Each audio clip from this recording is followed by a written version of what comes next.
Igreja Cristo é Vida, a sua cidade refúgio. Vamos abrir a Bíblia Sagrada, lá no livro do profeta Isaías, capítulo 41, versículo 10. E o tema da mensagem é: não temas, porque eu sou contigo. Oh, glória a Deus. Mensagem de encorajamento de Deus para o seu povo. Nós precisamos de encorajamento sempre, né? Porque as lutas da vida são tão árduas, tão duras, tão renhidas. Todos encontraram? Todos acharam? Então eu vou ler. E diz assim o Senhor Deus do Universo: não temas, porque eu sou contigo. Não te assombres, porque eu sou o teu Deus. Eu te fortaleço e te ajudo e te sustento com a minha destra fiel. Eis que envergonhados e confundidos serão todos os que estão indignados contra ti. Serão reduzidos a nada, e os que contendem contigo perecerão. Diga: perecerão. Diga: quem contender contra mim, Deus vai fazer perecer. Então feche os teus olhos e vamos orar ao Senhor agora. Às vezes calo para ouvir a voz de Deus, então medito para ouvir a sua voz. Qual sutileza tocas no meu coração, e grande paz passo a sentir. Sinto emoção, ouvir tua voz quando me exortas, se é preciso. Ouvir tua voz quando me diz que sou contigo. Ouvir tua voz quando me ensinas o que preciso,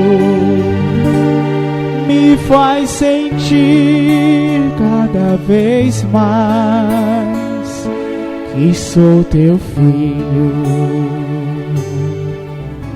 Senhor Jesus Cristo, nosso Deus e nosso Pai, e como é bom saber, meu Deus, que nós não estamos sozinhos neste mundo, que nós não estamos vivendo a vida como se a vida fosse uma aventura cega. Não, a vida não é uma aventura cega. A nossa vida, ela está debaixo da tua proteção. O Senhor tem o controle absoluto sobre as nossas vidas, sobre os nossos dias.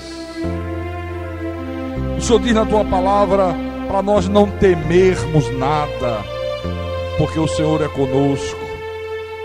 Para nós não nos assombrarmos, porque o Senhor é o nosso Deus, o Deus Todo-Poderoso. O Senhor não é um Deus de pedra, nem de gesso, nem de ouro, nem de prata. O Senhor é o Deus Espírito e verdade, Espírito e vida. O Deus que com a palavra do seu poder criou os céus e a terra e tudo que neles há. O Deus que, mediante a sua palavra, governa todas as coisas criadas. O Deus que abre as portas fechadas. O Deus que faz vir à existência as coisas que não existem. O Deus que opera sinais, que opera prodígios, que opera maravilhas. O Deus que ouve e responde às orações. Ah, Senhor Deus. E se o Senhor é por nós, Quem será contra nós? Se o Senhor é o nosso Deus, e se o Senhor é conosco, nós não temeremos nada nesse mundo, nós nos assombraremos com nada nessa terra, porque aqueles que ficarem indignados contra nós, o Senhor disse, serão reduzidos a nada. Os que contenderem conosco vão perecer, porque o Senhor vai pelejar contra os nossos inimigos. Seja uma doença, seja uma crise financeira, seja uma pessoa perversa, má, que almeja fazer o mal, que quer puxar o nosso tapete, que quer causar danos à nossa vida, o Senhor disse, vai perecer, porque o Senhor vai pelejar contra ela por nós. Aleluia, aleluia, aleluia, aleluia. Ah, meu Deus, isso nos dá segurança num mundo tão inseguro como esse. Isso nos dá segurança num mundo tão cheio de problemas como esse. Isso nos dá segurança num mundo tão cheio de perversidade, tão cheio de violência, tão cheio de doenças, tão cheio de coisas terríveis, porque nós estamos debaixo da tua proteção. Nós não estamos como folha que cai da árvore, levada pelo vento para dentro da água, para dentro do fogo. Nós não somos folhas caídas de árvores. Nós somos filhos amados do Senhor. O Senhor nos criou a tua imagem, a tua semelhança. Nós somos como a menina dos teus olhos. Os nossos nomes estão gravados nas palmas das tuas mãos. Ó Espírito Santo, ó Senhor Deus do universo, como nós confiamos em Ti. Nós não somos nada sem Ti. Nós não temos ninguém nesse mundo em que possamos depositar a nossa fé, em que possamos depositar a nossa confiança, a não ser no Senhor. Nós não confiamos no homem. Nós não fazemos do mortal o nosso Deus. O nosso Deus é o Senhor. Oh Jesus, obrigado, meu Pai. Obrigado, Senhor, pelo teu amor, pela tua bondade, pelo teu perdão, pela tua misericórdia, pelo teu cuidado pelas nossas vidas. Obrigado por estarmos aqui nessa noite.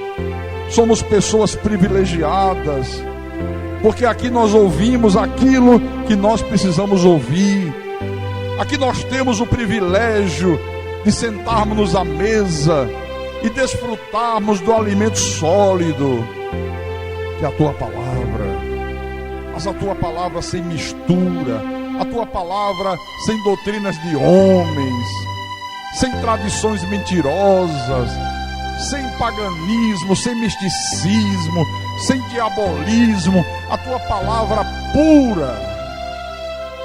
Isso é um privilégio, meu Pai. E queremos que o Senhor fale mais ainda conosco nessa noite. Fala ao teu povo, fala à tua igreja, fala aos teus filhos, as ovelhas do teu rebanho. Usa-me, Senhor, como o teu atalaia, como o teu pastor. Me inspira, me dá capacidade para que eu possa explanar a tua palavra. Mas eu quero explanar a tua palavra da maneira que te agrada. Eu quero explanar a tua palavra cheia de verdades, para que o teu povo seja edificado e para que o teu nome, Jesus, seja glorificado. Eu te peço em nome do Senhor, em nome de Jesus, e que todos aqueles que creem digam amém, amém e amém. Diga graças a Deus.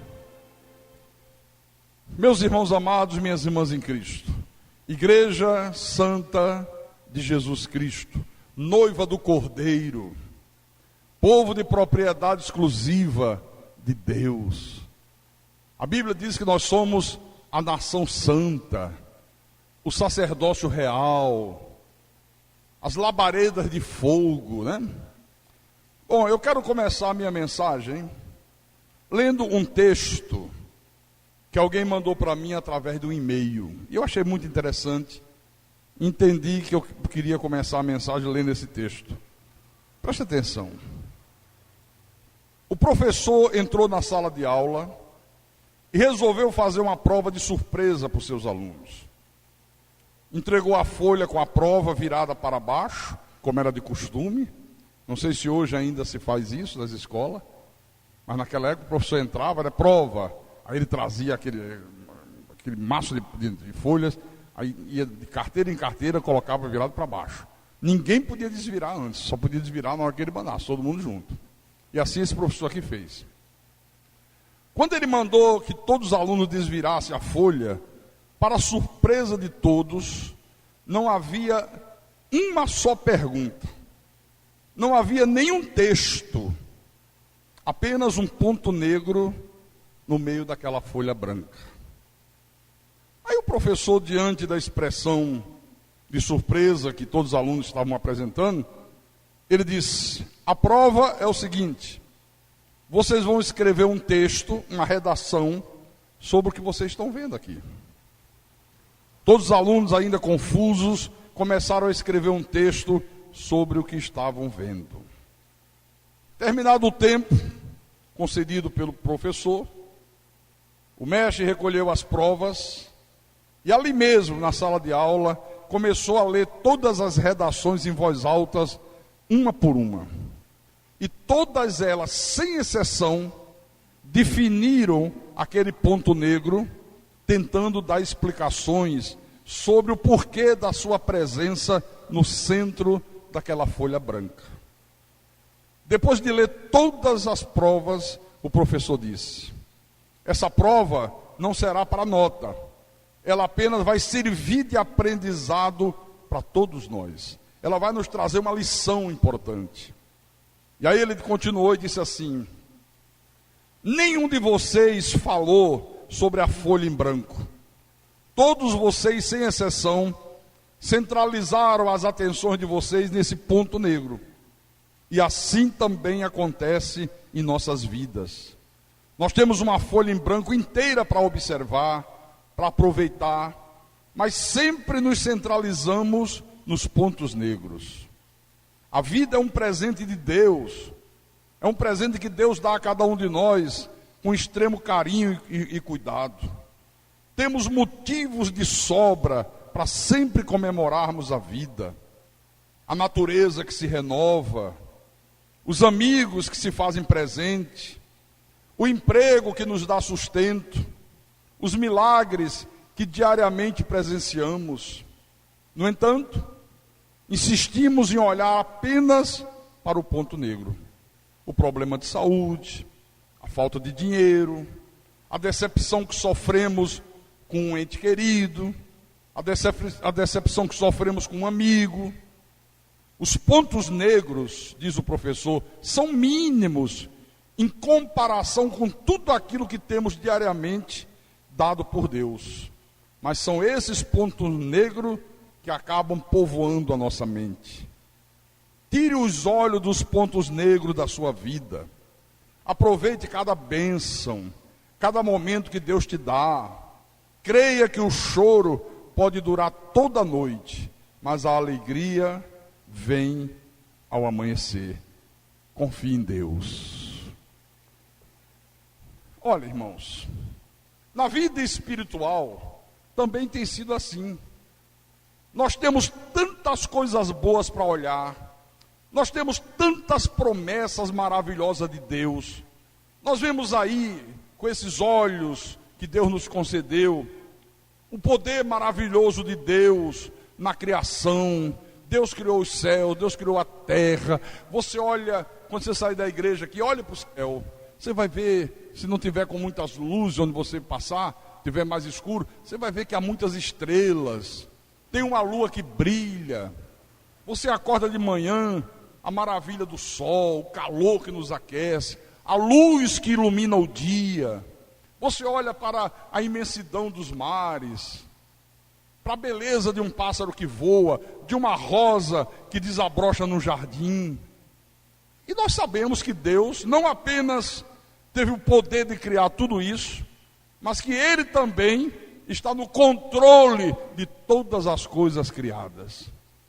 Mas mesmo sabendo disso tudo, mesmo desfrutando disso tudo, olha, basta surgir um ponto negro na nossa vida e a gente já se esquece de olhar para Deus, a gente já se concentra no problema, já esquece das promessas, já esquece das maravilhas, já esquece do poder sobrenatural de Deus. Basta surgir um problema, basta surgir um ponto negro. As promessas parecem que foram tiradas da nossa memória. A gente se esquece que para Deus não haverá impossíveis. A gente se esquece que Ele disse que Ele é por nós. E aí começamos a achar que aquele ponto negro na página branca da vida é que vai prevalecer. Infelizmente, na vida espiritual tem sido assim com a grande maioria das pessoas. É isso que o professor quis mostrar para os alunos em relação à vida. Eu estou mostrando em relação à vida espiritual. Por maior que seja o problema, por maior que seja a luta, por maior que seja a dificuldade que você esteja enfrentando, olha, essa tua luta, esse teu problema, essa tua dificuldade é um ponto negro no meio de uma folha branca. Deus pode resolver isso num piscar de olhos. Isso para Deus não é nada. E às vezes a pessoa fica se martirizando, não consegue olhar para outra coisa, fica focada naquele problema, esquece de viver, perde o ânimo de viver, perde o ânimo de vir à igreja, perde o ânimo de orar, perde o ânimo de ler a Bíblia, parece que sofre uma lavagem cerebral na sua mente, que ela esquece de todas as promessas que Deus lhes concedeu. Isso é terrível. Nós temos um exemplo aqui na Bíblia, que eu considero muito importante, e eu quero compartilhar com você, lá no livro de Números, no Velho Testamento, capítulo 13,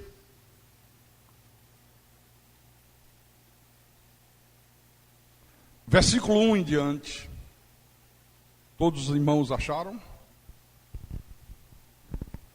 Quem sabe alguém tenha entrado aqui essa noite com um ponto negro na vida. Uma doença, uma crise financeira, uma situação de família, um problema no casamento, dívidas, sei lá. E quem sabe você está perdendo o sono, está se martirizando, está se angustiando, sabe? Está perdendo a alegria da vida, porque está só olhando para aquele ponto negro. Você devia olhar para tudo de maravilhoso que está em teu redor. Você devia lembrar que o Senhor é contigo, que Deus não te abandona, que Deus vai te dar livramento em nome de Jesus Cristo. Amém? Então vamos lá. Números capítulo 13, versículo 1 em diante. Disse o Senhor a Moisés: envia homens que espiem a terra de Canaã, que eu hei de dar aos filhos de Israel. De cada tribo de seus pais enviareis um homem, sendo cada qual príncipe entre eles. Enviou-os Moisés do deserto de Parã, segundo o mandado do Senhor. Todos aqueles homens eram cabeça dos filhos de Israel. Olha só, não eram homens comuns, eram príncipes, eram os mais importantes, eram os que representavam as tribos. Não eram pessoas quaisquer, não. Deus mandou escolher 12. Escolhe 12, manda eles fazer um levantamento da terra. Você vai precisar de informações, Moisés, porque eu vou dar a terra, mas você vai ter que conquistá-la, a terra é de vocês. Mas vocês vão ter que conquistar aquilo que eu já dei para vocês. Versículo 17.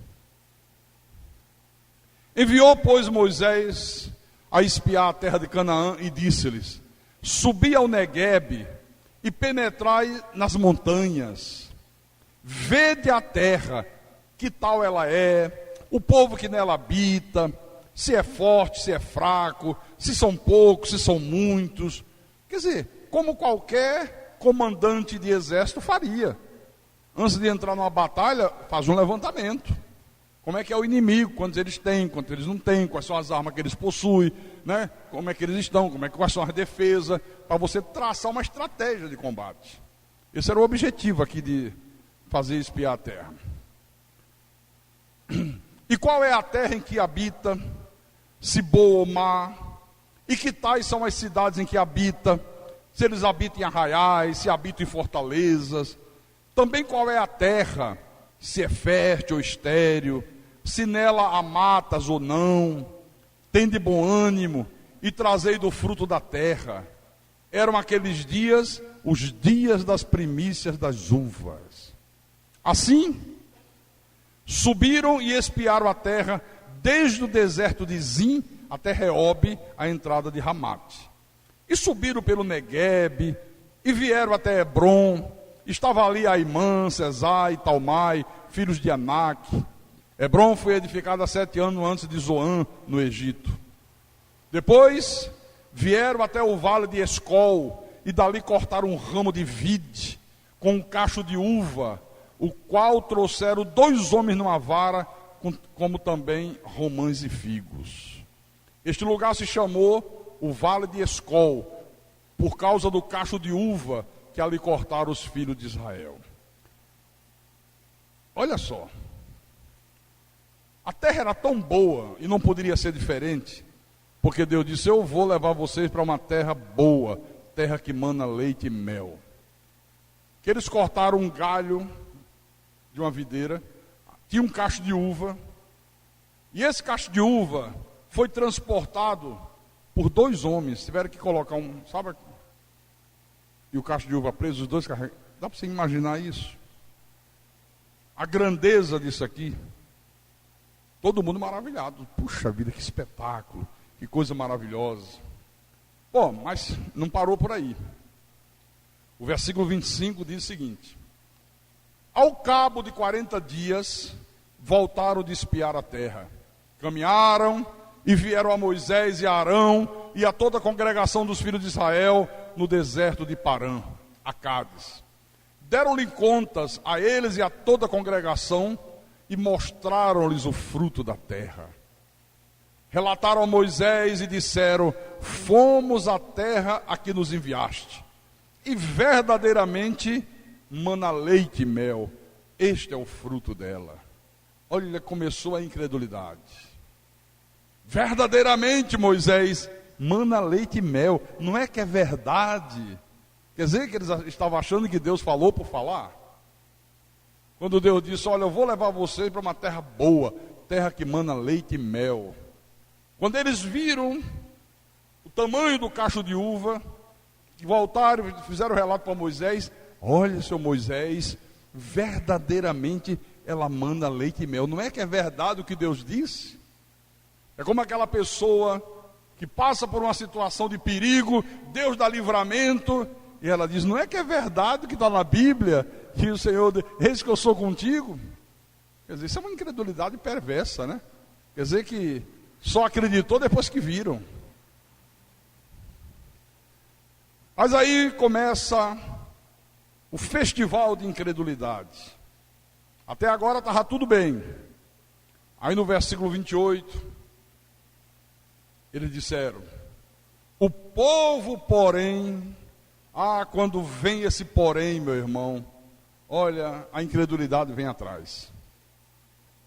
Porém, eu amo muito a Deus, porém, eu amo muito estar na igreja, porém, aí começa, aí desculpa, né? Porém, o povo que habita nessa terra é poderoso, e as cidades muito grandes e fortificadas. Também vimos ali os filhos de Anak. Os amalequitas habitam na terra do Neguebe.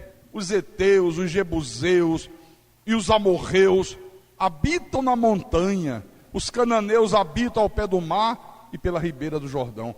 Tudo nações ímpias, tudo filhos do diabo, tudo gente ruim, tudo gente perversa, tudo gente que não queria nada com Deus e muito menos com o povo dele. Então você vê, Diante desse quadro, o que a gente conclui? Que eles só enxergaram o quê? O ponto negro no meio daquela folha branca. Quando viram os inimigos, as cidades fortificadas, quando viram que eles eram de uma estatura enorme, eram gigantes, olha, se esqueceram das promessas de Deus, se esqueceram do poder de Deus, se esqueceram do que Deus havia feito pouco antes, lá no Egito, quando Deus os libertou de 400 anos de escravidão de Faraó. Esqueceram do que Deus fez no meio do deserto. Acabou a água, parecia que todo mundo ia morrer de sede, começou a murmuração, e Deus faz a água brotar de uma pedra. Acabou a provisão de comida, Deus envia o maná dos céus. Quando entra em Canaã, a terra é boa, a terra é maravilhosa. Olha Moisés, vê esse cacho de uva, 2 homens para transportar um cacho de uva. A terra é espetacular, é como Deus disse. Porém, tem um pontinho negro lá que a gente não consegue deixar de olhar para eles. Ficaram apavorados, irmão, se encheram de medo, se acovardaram, e aí provaram com essa atitude que eles tinham uma fé só de palavras, que eles tinham uma fé só da boca para fora, uma fé morta. Uma fé morta. Quantas são as pessoas que dizem crer em Deus, que dizem que confiam em Jesus, que dizem que acreditam nas promessas, mas quando enfrenta a primeira dificuldade, aí você vê que o que ela dizia crer era só da boca para fora. Murmura, blasfema, desanima. A confissão vai lá para o chão, começa a confessar a derrota, uma desgraça. Só que no meio desses homens aqui, haviam 2 homens que criam verdadeiramente em Deus, que acreditavam em Deus, que não duvidavam de Deus, que confiavam nas promessas de Deus, que era Josué e Calebe. Quantos espias foram espiar a terra? Quantos? 12. Quantos confiavam em Deus? 2. Começa a perceber a proporção, viu? Começa a perceber a proporção. Menos de 20%, né? Menos de 20%. Se fizer essa proporção para esse mundo de gente aí que faz o maior oba-oba nas igrejas, porque eu creio, porque isso, porque aquilo, talvez nem 20% creia de verdade. Mas havia 2 aqui que creram. Leia o versículo 30, por favor. Então Calebe fez calar o povo perante Moisés e disse: eia, quer dizer, silêncio, esse eia é silêncio, gente, preste atenção. Subamos e possuamos a terra, porque certamente prevaleceremos contra ela. Quer dizer que esses 2 homens, Josué e Calebe, não estavam olhando para o ponto negro, eles estavam olhando para a folha grande, eles estavam olhando para Deus. Eu quero lá saber de fariseu, de jebuseu, de eteu, de cananeu, de abozeu. Eu quero saber do Deus que eu creio, que é o Todo-Poderoso, que está no controle dessa turma toda aí, que tem poder para destruí-los num piscar de olhos. Está aqui, ó. Parem, silêncio, escute o que eu vou falar. Mas é impressionante, viu? Nem assim aqueles espias incrédulos mudaram a sua postura. Nem ouvindo o que Josué e Calebe disseram, eles mudaram a sua maneira de ser. Realmente quem não crê, meu irmão, é porque a semente da perdição não tem jeito. Não adianta. Versículo 31. Olha como não mudou. Porém, os homens que com ele tinham subido disseram, os outros 10, né? Não poderemos subir contra aquele povo, porque é mais forte do que nós.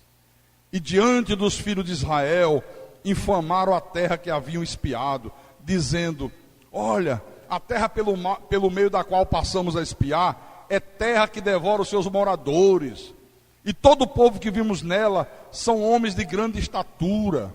Também vimos ali gigante, os filhos de Anak, que são descendentes de gigante. E éramos aos nossos próprios olhos como gafanhotos, e assim também o éramos aos seus olhos. Não tem condições não, Josué e Calebe. Olha, pessoal, não dê ouvidos a Josué e Calebe não, viu? Nós não temos condições de possuir essa terra. Nós não temos condições de lutar contra esse povo. Eles são muito fortes, eles são muito numerosos, as suas cidades são fortificadas. Olha, eles são de uma altura enorme, são gigantes. Nós parecíamos gafanhotos diante deles. Sabe quem é essa turma aqui? É aquela turminha que de vez em quando se manifesta dentro de uma igreja. É a turma do não vai dar. Não vai dar. Eu não posso. Eu não concordo. Para que fazer isso? Já ouviu essa turma? Todo mundo cheio de fé, todo mundo cheio de entusiasmo, todo mundo planejando alguma coisa boa. Aí vem um e joga um balde de água fria em cima de todo mundo. Está vendo que não vai dar certo? Não vamos conseguir. Para que fazer isso? Nós não temos condições. Vamos ficar da maneira que estamos mesmo. Somos miseráveis, somos pobres, somos desgraçados. Para que pensar em coisas grandes? Aqui. Agora, o que eu acho tremendo aqui é que a maneira desses espias incrédulos enxergarem as coisas e o relatório que eles apresentaram a Moisés foi uma coisa simplesmente devastadora. 10 homens conseguiram colocar o ânimo de 2 milhões de pessoas no fundo do poço. 10 homens. Essa multidão que estava com Moisés nesse período aqui já somava 2 milhões de pessoas aproximadamente. Como é que 10 homens conseguem fazer com que o ânimo de 2 milhões de pessoas vá lá para o fundo do poço? Eles conseguiram, está aqui. O que eles disseram e a maneira como eles procederam fez com que o povo reagisse de uma maneira negativa. Isso aqui é cruel, absolutamente cruel. Jesus disse assim: se os teus olhos forem bons, todo o teu corpo será luminoso. Se os teus olhos forem maus, todo o teu corpo será trevas. O que Jesus quis dizer? Ele quis dizer muitas coisas. Entre elas o seguinte: a maneira que você enxerga a vida é que vai determinar a tua vitória ou a tua derrota. Se você enxerga a vida de uma maneira pessimista, de uma maneira medrosa, olha, você vai ser uma pessoa derrotada mesmo, não tem jeito, em todas as áreas da vida. Na área profissional, na área financeira, na área sentimental, em todas as áreas. Se você enxerga a vida de uma maneira otimista, de uma maneira para cima, confiando em Deus, por mais que existam problemas, por mais que existam lutas, mas você diz: Deus é maior do que tudo isso aí, em nome de Jesus Cristo. O inimigo é grande e poderoso, mas Deus é maior do que esse inimigo. Então você vai ser uma pessoa vitoriosa. Vitoriosa. Olha como é que esse povo começou a enxergar a vida. Capítulo 14. Capítulo 14, versículo 1. Levantou-se, pois, toda a congregação. Caramba, 2 milhões de pessoas. Que coisa impressionante.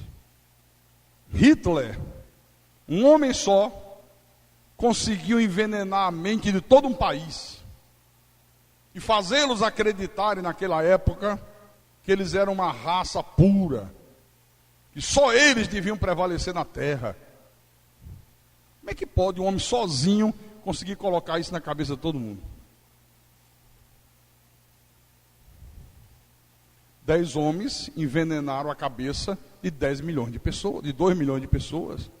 Então todo o povo se levantou e gritou em voz alta, e o povo chorou naquela noite. Todos os filhos de Israel murmuraram contra Moisés e contra Arão, e toda a congregação lhes disse: olha o que eles começaram a falar para Moisés. Tomara tivéssemos morrido na terra do Egito, ou mesmo nesse deserto. Tomara que a gente tivesse morrido, tomara que a gente tivesse morrido de sede, de fome. Era muito melhor ter morrido naquela hora. E por que nos traz o Senhor a esta terra? Para cairmos à espada, e para que nossas mulheres e nossas crianças sejam feitas prisioneiras. Foi para isso que Deus nos trouxe aqui. Deus está brincando com a nossa cara. Como é que Deus faz uma coisa dessa? Como é que Deus permite isso? Tira a gente do Egito. Lá a gente era escravo, mas pelo menos tinha carne. Foi para isso, para sermos mortos à espada, para que esse povo aí escravize nossas mulheres e nossas crianças. Não nos seria melhor voltarmos para o Egito? Olha o que eles pensaram. Não era melhor voltar para o Egito? Não era melhor ficar lá sofrendo, apanhando, fazendo tijolo, levando chicotada, humilhados, desprezados, desgraçados? Não era melhor voltarmos para lá?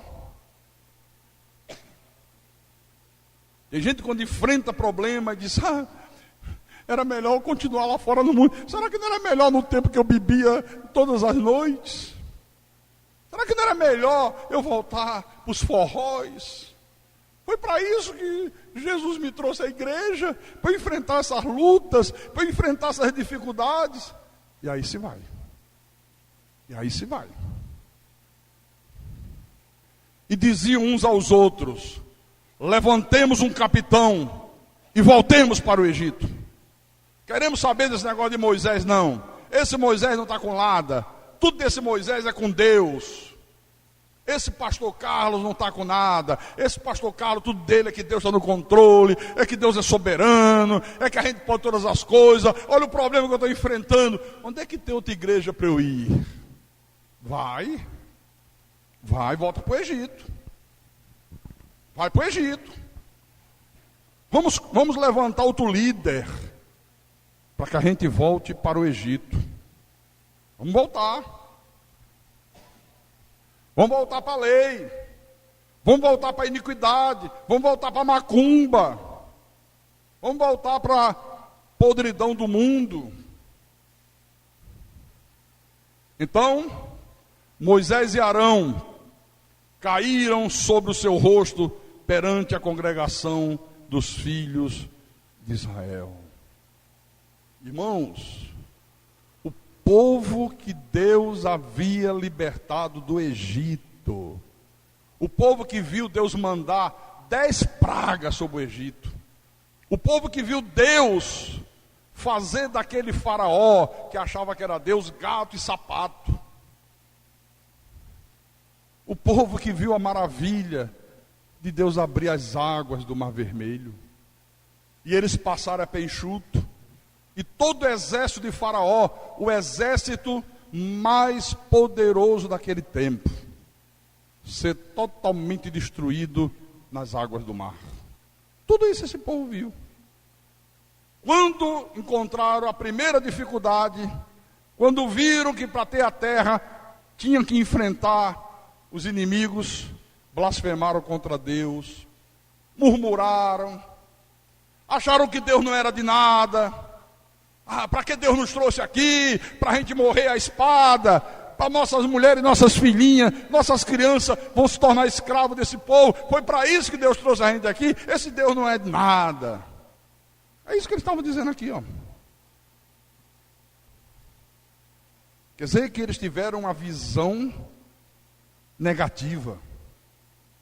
uma visão de incredulidade. Terrível.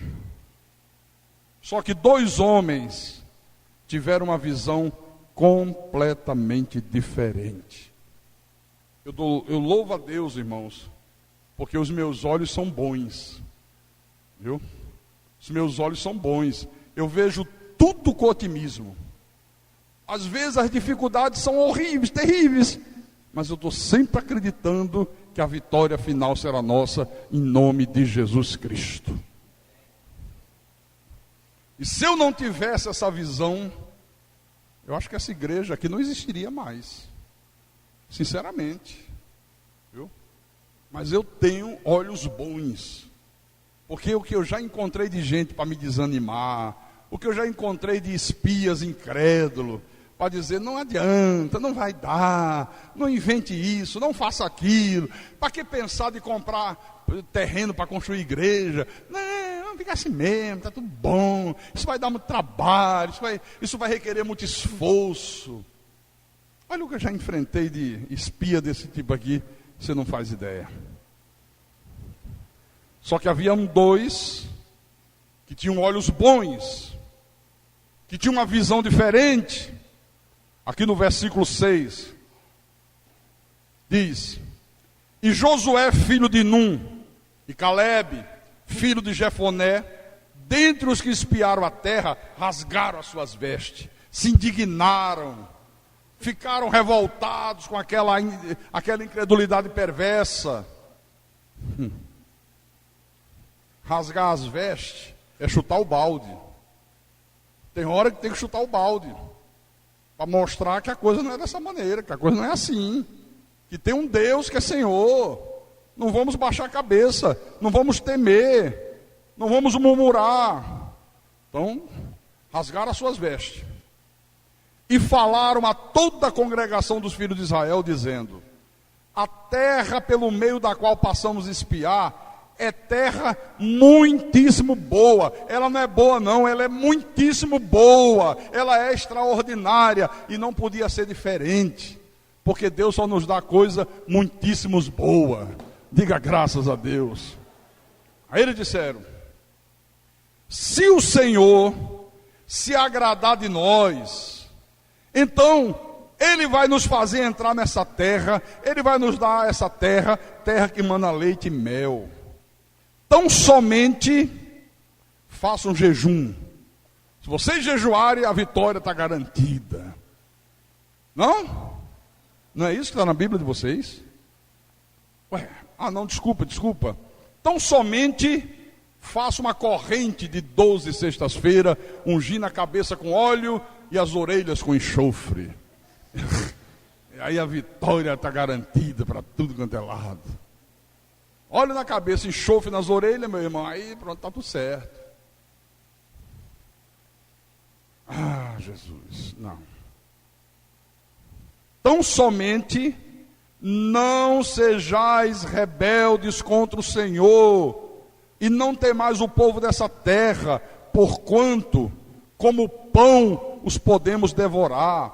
Retirou-se deles o seu amparo, o Senhor é conosco, não os temais. Olha, vocês só têm que fazer uma coisa: não sejam rebeldes contra o Senhor. Não murmure, não blasfeme, não deixe de acreditar na palavra, no poder, nas promessas. Não sejam desobedientes. Se nós fizermos isso, Deus vai se agradar da gente. E além disso, fazendo isso, não temam o povo dessa terra. Assim como a gente pega um pão e destrói o pão com os dentes, né?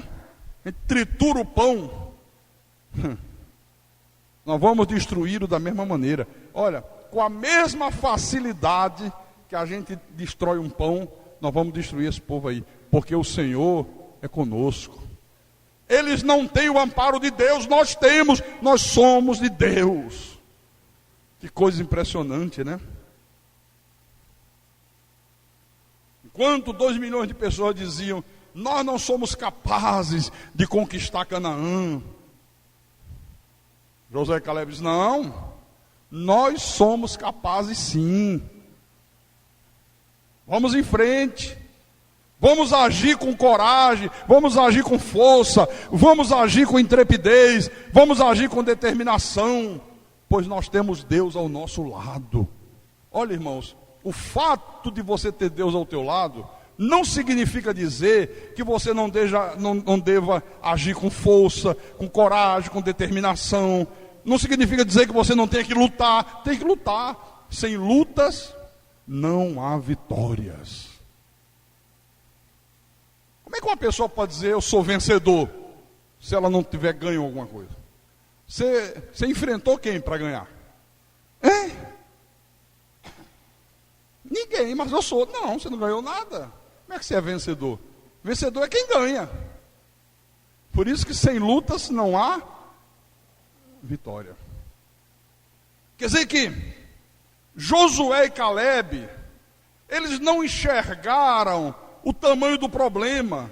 Eles enxergaram a grandeza do Deus vivo, a grandeza do Deus criador dos céus e da terra. Por isso que eu tenho dito sempre, e vou morrer repetindo, a verdadeira fé, ela se revela no meio das lutas, no meio das adversidades, na hora que você tem que obedecer a palavra, doa quem doer, custa o que custar, na hora que você tem que se submeter a Deus, apesar das consequências, aí você vê quem crê e quem não crê. A verdadeira fé só se revela no meio das grandes lutas da vida. Não tem outra maneira. Por isso eu posso ocupar esse púlpito e dizer para você, como servo de Deus, com autoridade de Deus, meu irmão, minha irmã, olha, glorifica a Deus, apesar de todas as lutas que você esteja enfrentando na vida. Por quê? Qual é a vantagem que tem da pessoa glorificar a Deus quando tudo está correndo bem na vida dela? Qual é a vantagem que tem? Qual é o mérito que tem a pessoa cantar louvores a Deus, dar glórias a Deus, quando tudo está indo às mil maravilhas na vida dela? Está tudo correndo bem, o dinheiro está entrando, a conta no banco está recheada, dinheiro sobrando. Quero comprar uma televisão nova, saiu um modelo agora 42 polegadas, LCD, LED, é LED? LED, compra lá, tem dinheiro. Vou trocar o meu carro, tem dinheiro. Saúde perfeita, nenhuma doença, nenhum problema com os filhos, ninguém está querendo puxar teu tapete, ninguém está falando mal de você, ninguém está querendo te causar problema. Qual é o mérito que tem nisso? Irmãos, quando tudo está indo bem, até os ímpios fazem isso. O cara é o maior incrédulo do mundo. Se ele está lá fora e está tudo correndo bem para ele, ele diz, graças a Deus que ele tem me ajudado. Ou não diz? Nunca colocou os pés numa igreja, nunca olhou nem para a Bíblia, mas como ele está com dinheiro, está com saúde, né? Mesmo que esteja fazendo todas as patifarias possíveis e imagináveis, mas ele ainda diz assim, graças a Deus que tem me abençoado. Então até os ímpios fazem isso. Mas olha, é nas horas das lutas, é nas horas das adversidades, é nas horas dos sofrimentos, que a gente tem que confessar que o Senhor é conosco. É na hora que o bicho pega, é na hora que você é jogado dentro de uma fornalha, que você tem que dizer, pode jogar, o Senhor é comigo, em nome de Jesus Cristo. É na hora que vem o desemprego, dificuldades, o Senhor é comigo. Mas você não está triste? Não, o Senhor é comigo. Mas você não está preocupado dos teus filhos passarem fome? Nem um pouquinho, o Senhor é comigo. Deixa todo mundo de cabeça virado. O cara vai dizer, esse cara está doido. Ele está louco, lelé da cuca. Mas é assim ou não é assim, irmão? É nessas horas. O Senhor é conosco. pintou uma doença. Não está com medo? Não, o Senhor é comigo. Você não está com medo, mas é câncer. O Senhor é comigo. E se morrer? Se morrer, morreu. O Senhor é comigo. Se ele achar que não é a hora, pode vir 10 câncer. Não será a hora. Se ele achar que é a hora, não precisa de câncer. O ex-vice-presidente Zé Alencar falava isso, né? Para Deus me tirar, ele não precisa de nenhum câncer. E é verdade mesmo. E é verdade pura.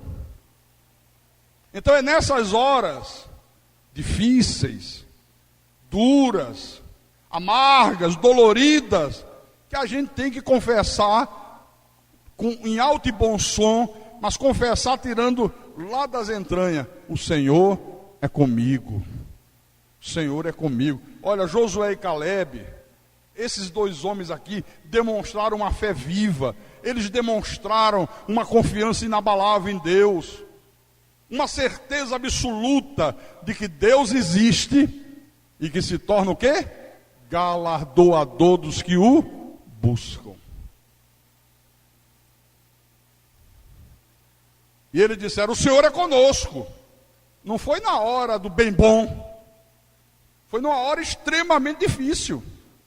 Puxa vida, olha, a terra de Canaã tem 7 nações de filhos do diabo. E eles são gigantes, de alta estatura. As cidades dele, verdadeiras fortalezas, muralhas imensas. Todo mundo com medo. Será? O Senhor é conosco. Rapaz, como é que é a história? O Senhor é conosco. O Senhor é conosco. O que é uma muralhinha dessa para Deus? O que é uma muralha para o Deus que criou o universo? O Senhor é conosco, o Senhor é conosco. É nessas horas que você tem que confessar: o Senhor é conosco, o Senhor é comigo. Veio o teu parente incrédulo azucrinar a tua cabeça, jogar água fria na tua fervura, desanimar você, colocar você com teu ânimo lá embaixo. Você tem que ter a coragem de dizer: olha, o Senhor é comigo. O Senhor é comigo, em nome de Jesus Cristo. Diga aí, confesse aí, diga: o Senhor é comigo. Bate no peito assim, ó: o Senhor é comigo, o Senhor é comigo. Bom, qual foi a reação agora do povo diante dessa atitude tão positiva desses dois homens? Qual foi a reação deles? Porque eu tenho certeza que se você é de Deus, você deve estar aí sentindo um calor por dentro. Só em ouvir a palavra. Você deve estar aí, ó, igual um leão, meu irmão. Se eu sair daqui, eu devoro eu não tenho medo. Você está queimando. Se você não é de Deus, você está aí. Também não é assim não. Pode não dizer, né? Porque se disser, a giripoca pia. Josué rasga as vestes, chuta o balde. Aí não diz, mas às vezes pensa: também não é assim não. É porque o pastor não está passando o que eu estou passando. Já ouviu? Já ouviu isso aí? Eu manjo isso. Se fosse com ele, eu queria ver. Comigo é diferente. É bom falar. Quero ver. Olha, eu já enfrentei muito mais paradas indigestas do que qualquer um de vocês aqui. Tenho certeza disso. Muito mais paradas indigestas. Por isso eu tenho uma autoridade para ocupar o púlpito e pregar da maneira que eu prego. Eu não sou um frouxo. Eu não vivo uma fé de boca. Eu já arrisquei minha vida, eu já arrisquei minha família, eu já enfrentei gigantes, mas eu enfrentei dizendo: o Senhor é comigo. O Senhor é comigo. Olha, o cara vai te matar. Vai? Só se ele for mais forte do que Deus. Só se Deus não estiver no controle da vida dele, ou então se Deus achar que é a minha hora de ir e que eu tenho que ir sendo morto por ele. Aí vai me matar. Se não, eu vou rir na cara dele. Qual foi a reação do povo? Versículo 10. Quem é incrédulo não tem jeito não, viu? Apesar disso, Toda a congregação disse que os apedrejassem. Porém, a glória do Senhor apareceu na tenda da congregação a todos os filhos de Israel. Olha, apesar de ouvirem tudo isso, pega a pedra, apedreja esse maluco aí, mata esse Caleb, mata esse Josué, isso são dois doidos, como é que pode? Atira a pedra, destrói esse pastor Carlos aí. Que história de predestinação, que história de preexistência.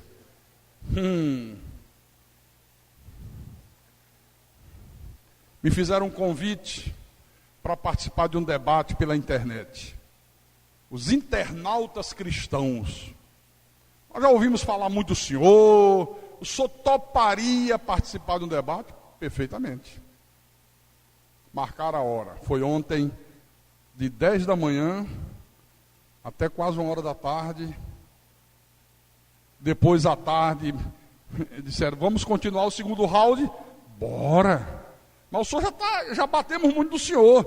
Eu digo, mas eu estou firme para apanhar mais. Mas também na hora que vocês deram uma bobeira, eu dou uma porretada que vocês caem no chão. Me chamaram de herege, isso é heresia, e não sei o quê. No final, meu irmão, botei todos eles no bolso. Todos, sem exceção. Tinha um que parecia o Maguila. Eu digo, esse aí parece Maguila, vai cair rápido. Viu? Tem queixo de vidro.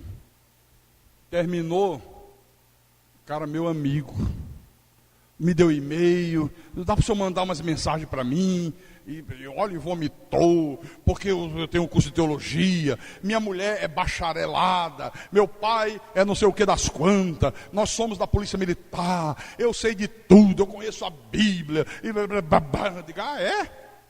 Agora eu vou começar a bater, hein? Até agora eu deixei vocês baterem, só para vocês verem que eu aguento, agora lá vou eu. Aí comecei a distribuir pancada de Bíblia. Agora responda biblicamente. E os caras, não teve jeito, não teve saída. No final, o senhor aceitaria um convite para debater amanhã sobre se pode pastor na igreja? Posso. Bolso.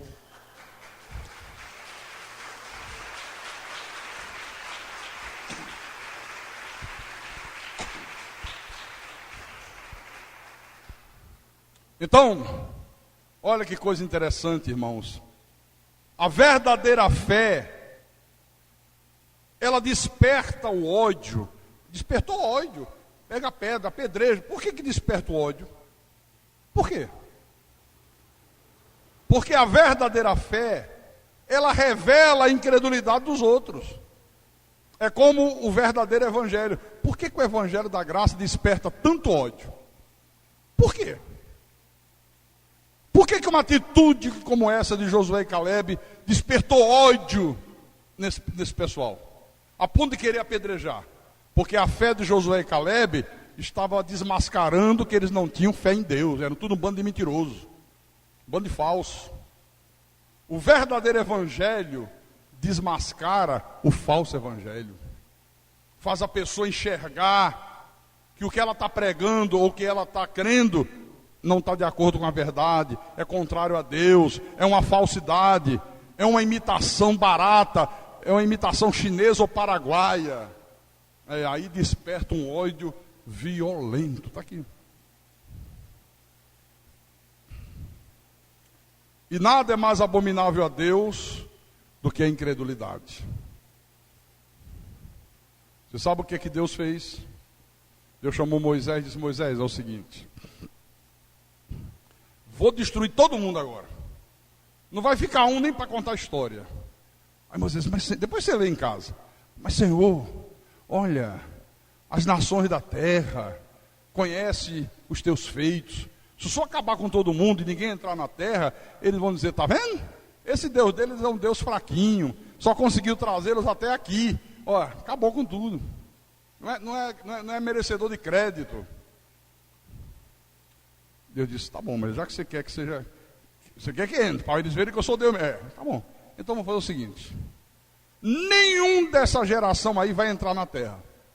Agora os filhos dele, essas crianças aí, que eles disseram que eu trouxe para cá para se tornar escrava desse povo, eles vão entrar. Mas os pais não entram.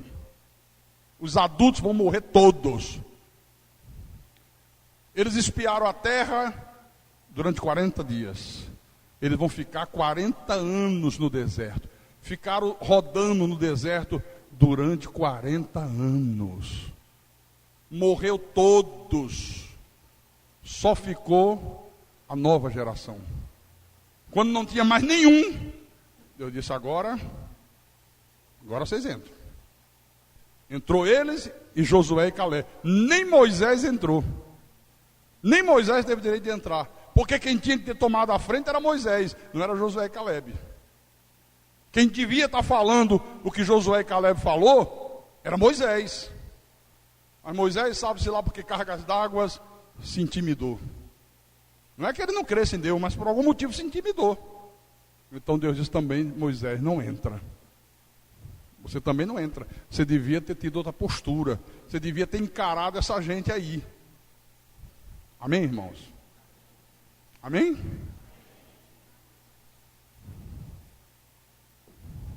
Não temas, porque eu sou contigo.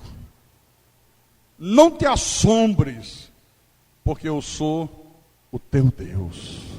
Creia nisso, acredite nisso. Você não está nesse mundo entregue à tua própria sorte. Você não está nesse mundo vivendo um jogo de sorte. A vida não é um jogo de sorte. Você está nesse mundo porque há desígnios predestinados de Deus para a tua vida, e não tem ninguém, meu irmão, que impeça desses desígnios de Deus se cumprirem em nome de Jesus Cristo. Não tem ninguém, não tem diabo, não tem inferno, não tem demônio, não tem pastor poderosão, mandão. Ninguém pode impedir que os desígnios de Deus se cumpram na tua vida em nome de Jesus Cristo. Amém? Você crê nisso? Crê mesmo? Então diga, eu creio. O Senhor é comigo. Eu não temo. Eu não me amedrontarei por nada nessa terra. Em nome de Jesus. E quem tem ouvidos para ouvir, que ouça o que o Espírito falou à igreja nessa noite. Aleluia, aleluia, aleluia. Vamos ficar de pé. Feche os teus olhos. Eleve o teu pensamento ao alto. Em nome de Jesus.